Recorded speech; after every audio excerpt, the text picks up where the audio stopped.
The Civil Rights Movement signified a great change in the way our society viewed blacks in America. Fortunately, since then, we've been taking great steps to ensure that all men and women in this country truly are treated equally. Equality wasn't a process that happened overnight, however, even after the Civil Rights Movement. Blacks had to overcome many psychological barriers to get to the point where we are today. Jeanne Spurlock's article gives some background to some of the issues young African American children faced in 1969 in the formation of their identities. Researchers' interest in the identity of black children increased since the beginning of the era of Black consciousness, a movement originally created by Stephen Biko to enforce a sense of solidarity among blacks in South Africa that would ultimately spread to America in the late 1960s. It used to be that fair-skinned blacks were seen as superior than darker blacks since they were lighter-skinned. Black was traditionally seen as a bad color, and we saw many examples of this in Mickey Mouse Monopoly. Children used to find themselves apologizing for the dark complexion of a parent. And Spurlock states that it often happens that darker children in families feel that their parents give preference to children of lighter complexion.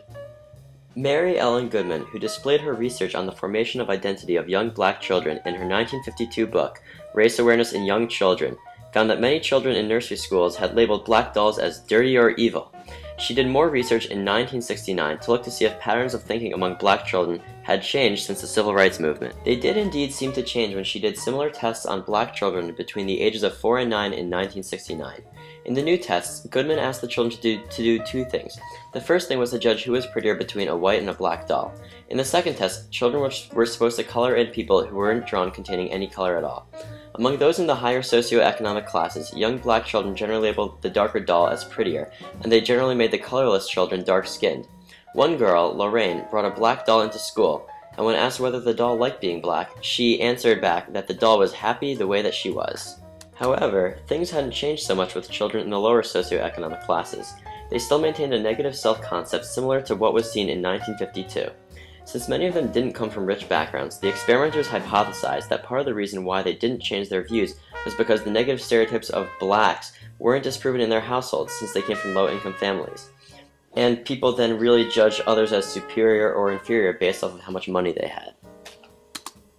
In conclusion, they found that the views of the black children from higher socioeconomic households had more positive self-images during the Black consciousness era than before. However, improvements still had to be made with blacks from the lower socioeconomic backgrounds.